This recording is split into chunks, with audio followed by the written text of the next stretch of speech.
আমার নবীর হাতে হাউজে কাউসার পান করতে চান কি চান না?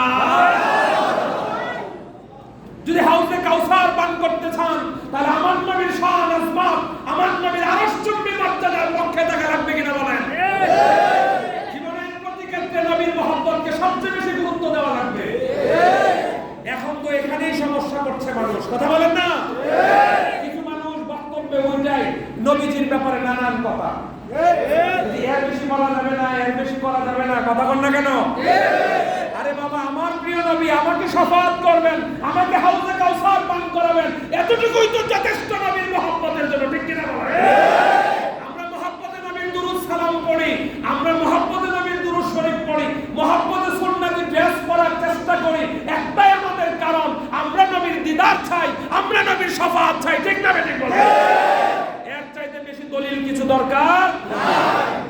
এত দলিল খুঁজেন কেন যে নবী আপনার জন্য পৃথিবীতে এসে কান্নাকাটি করেছেন, এখনো নবী কাঁদতেছেন, কিয়ামত পর্যন্ত কাঁদবেন, হাসরের মাঠেও নবীজি আপনি আমার জন্য কেঁদে কেঁদে সিজদায় করে আল্লাহর কাছ থেকে ফয়সালা নেবেন, আল্লাহ আমার গুনাহগার উম্মত মাফ করে দাও, আল্লাহ দয়া সেদিন আমার নবীজিকে সেই পাওয়ার দেওয়া হবে, আমার নবী তার আশিক উম্মতদেরকে ধরে ধরে জান্নাতে পৌঁছায় দিবেন। নারে তাকবীর, নারে রিসালাত, সুন্নাত ওয়াল জামাত, আল্লামা মুফতি ইখলাসউদ্দিন নূরী সাহেব।